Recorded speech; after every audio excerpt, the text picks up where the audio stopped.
Shalom, a paz. A mensagem de hoje é a respeito sobre o seu pastor. Você acha que o seu pastor ele está apto para estar à frente da sua igreja? Você acha que o seu pastor ele tem verdadeiramente o chamado de Deus para representar a palavra dele e orientar as suas ovelhas? Bom, é nessa seguinte pergunta que eu te quero fazer um simples desafio. Você teria coragem de chegar ao seu pastor e dizer para ele: Pastor, diga-me o nome dos 12 discípulos de Jesus. Diga-me o perfil de cada um deles, o psicológico de cada um deles.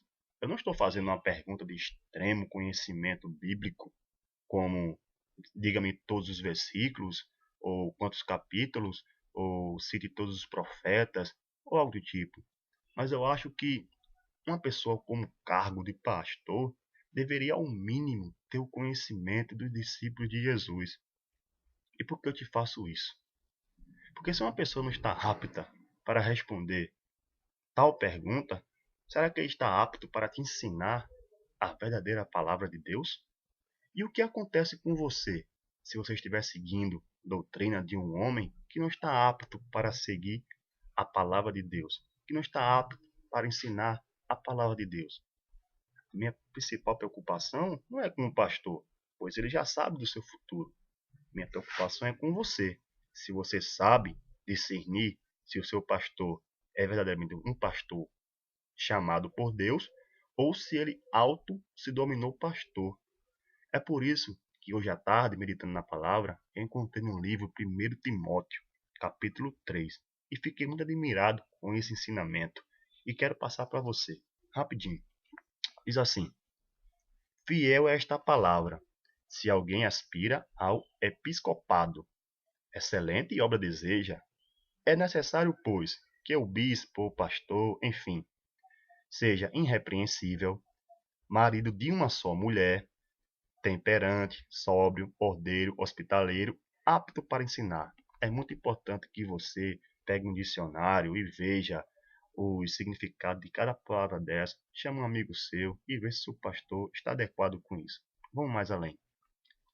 Que governe bem a sua própria casa, tenha seus filhos em sujeição com todo respeito, ou seja, tenha os filhos dentro da doutrina, não dado ao vinho, não espancador, mas moderado, inimigo de contendas, não ganancioso. Pois, se alguém não sabe governar a sua própria casa, como governará a casa de Deus?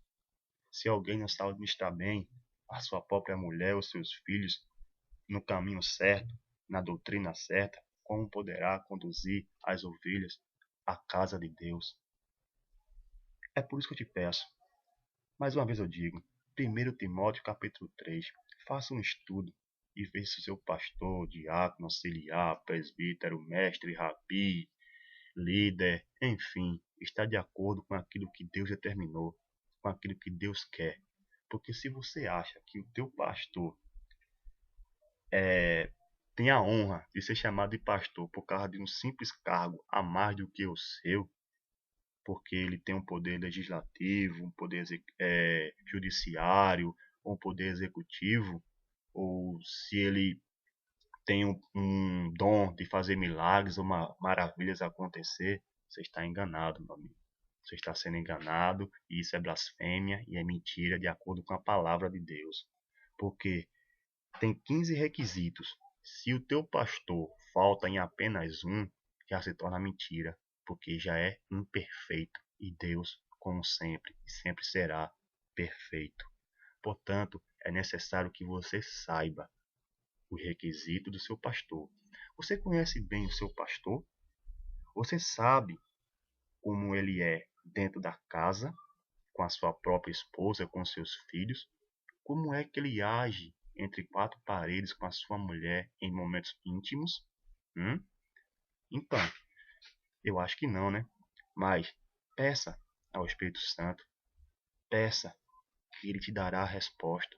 Uma passagem de Deus diz, o Messias ensinando, pode um filho pedir um pão e o pai dar pedra? Pode um filho pedir um peixe e o pai dar uma serpente? Se nós que somos maus e sabemos dar coisas boas aos nossos filhos, dirá Deus que está no céu, que está vendo todas as coisas e que nos ama. Então, eu te faço humildemente esse pedido. Faça um estudo correto a respeito do seu pastor. E se teu pastor não está dentro dessa doutrina, não está dentro desse requisito, a palavra de Deus diz o seguinte: sai dela, povo meu. Afaste essa doutrina mentirosa. Se esqueça. Não se prenda por causa de cargo ou algo do tipo. Porque a palavra de Deus diz em Provérbios que o caminho dos nécios nos matará e a prosperidade dos loucos nos destruirá. E a destruição é o caminho do inferno. Porque o teu pastor, na hora de dizimar ou então na hora de ofertar, ele não prega a simples pregação. Reflita. Você já ouviu falar a respeito disso? Que para você ofertar a casa de Deus, você deixa a sua oferta no altar, primeiro volta, faz as pazes com teu irmão, quebra a contenda, quebra a inimizade, perdoa o teu irmão, para só assim tu poder ir para a tua casa ter a dignidade e ter a honra de ofertar? Por que teu pastor não prega isso? Porque, meu irmão, se tu estiver ofertando a tua casa, a igreja de Deus, tendo contenda com teu vizinho, a tua oferta está servindo de nada para Deus. O teu pastor não prega isso porque ele sabe que muitos não têm coragem de primeiro pedir perdão ao vizinho para poder ofertar. E sendo assim, a oferta vai ser pouca e a igreja mal vai ter dinheiro. São os pastores gananciosos. Por que nos tempos de hoje não se fala mais a respeito do inferno? Por que não pregam mais a respeito dos nossos verdadeiros inimigos? Porque se você estiver achando que o seu inimigo é o teu irmão que te difama, que prejudica a tua honra, a tua moral e a tua imagem, você está enganado. Esses não são verdadeiramente os teus inimigos. Os teus inimigos, vou citar cada um deles. E é por isso que antes do vídeo eu te fiz a simples pergunta: quais são os 12 discípulos de Jesus? O nome de cada um deles. Porque se você não conhece o time do bem, dirá, quem dera você conhecer o time do mal, quem são os teus inimigos. Mas eu vou te dizer, o teu primeiro inimigo se chama Diabo, a antiga serpente. Você sabe o que ele está fazendo na terra? Que ele está como um leão devorador, pronto para te destruir, pronto para que você caia no pecado mais uma vez e comece do zero. Você sabe de onde é a origem dele? De onde ele veio? O outro inimigo, que é o anticristo. Você sabe de onde ele vai surgir? Como ele vai aparecer? De onde ele vai vir? O falso profeta, que vai fazer até prodígio, milagre e maravilha acontecer. Isso para te enganar, e se possível até os que já estão salvos. Mas você sabe que milagres são esses? Que prodígios são esses? Que ele vai fazer para te enganar? Que maravilhas são essas? O nosso outro inimigo é a morte. Você sabe o que a morte vai fazer contigo se tu não herdar o reino dos céus? E o nosso outro inimigo é o inferno. Você sabe o que representa o inferno? E por que isso deixou de ser pregado nas igrejas? Você lembra, no tempo que a gente era criança, que nossos avós, nossos pais amedrontavam a gente falando a respeito do inferno, do diabo, que se a gente for desobediente, a gente vai para o inferno, vai morrer. Lembram disso? Por que hoje acabou essas coisas? Dois simples motivos. Primeiro, é que o pastor da tua igreja não tem capacidade, nem moral e nem ensinamento bíblico para pregar tal coisa. Porque ele sabe que a partir do momento que for falar, alguma ovelha vai ter dúvida e vai perguntar. E quando fizer a pergunta, ele não vai ter condições de responder de acordo com a Bíblia. Ele vai passar vexame, passar vergonha. Outro é porque muitos pastores sabem da verdade. Eles conhecem perfeitamente cada inimigo e sabem como é a armadilha de cada um deles.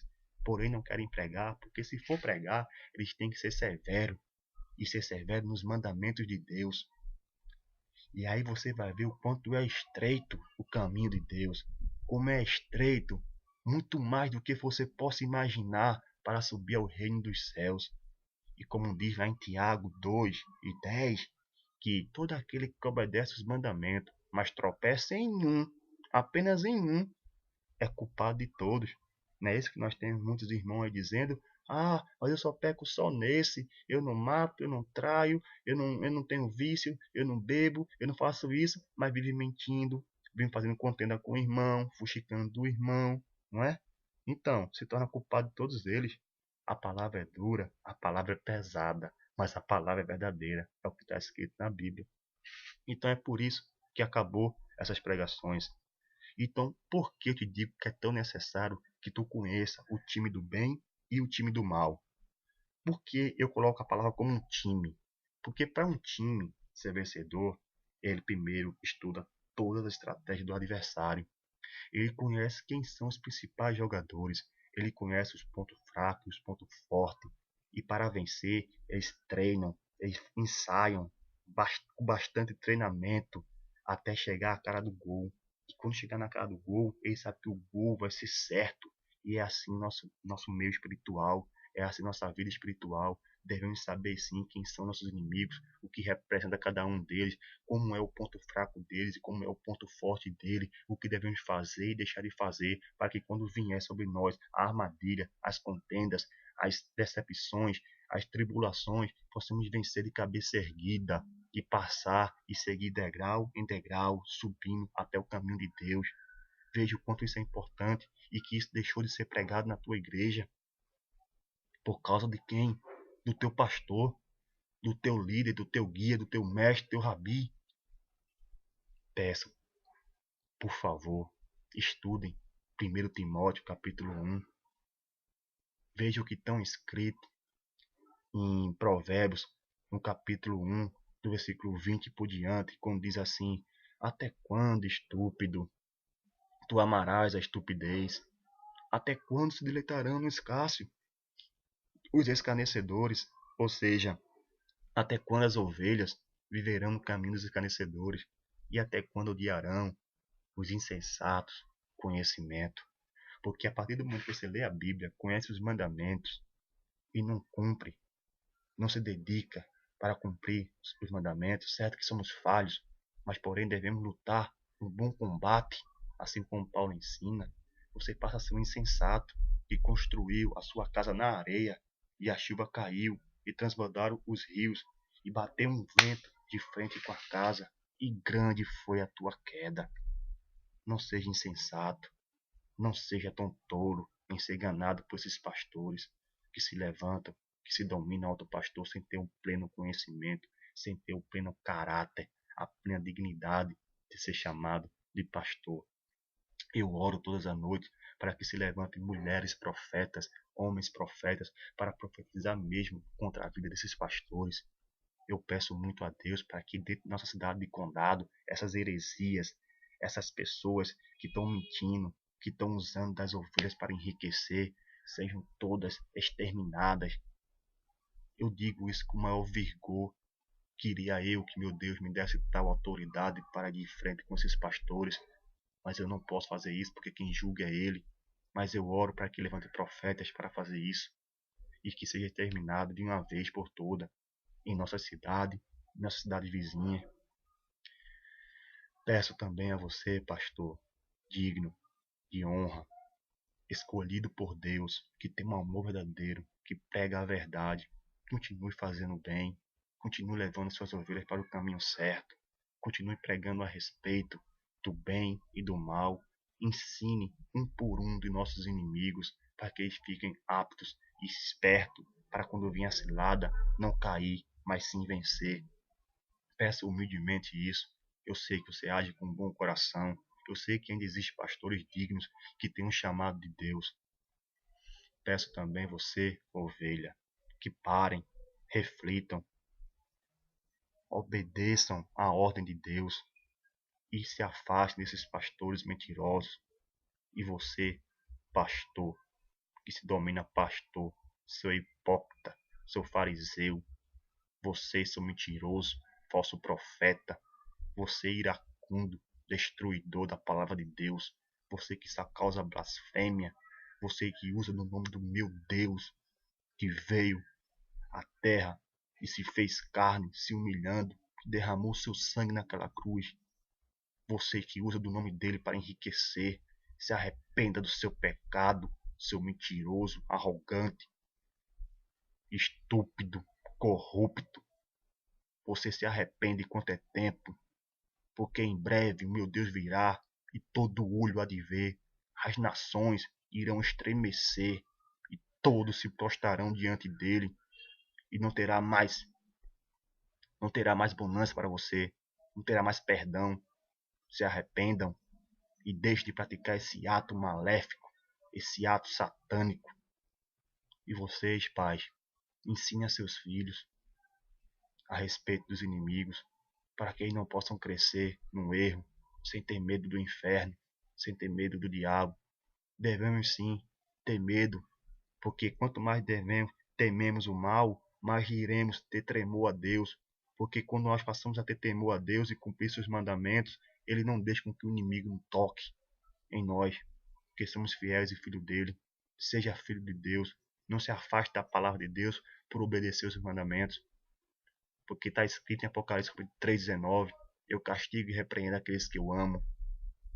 E eu agradeço muito. E façam essa análise, façam essa pesquisa ao seu pastor, façam pergunta a eles, testem eles e vejam se ele tem um pleno conhecimento e a dignidade de estar presente como pastor na igreja de Deus. Que o Espírito Santo te guie e te mostre o verdadeiro conhecimento. Amém?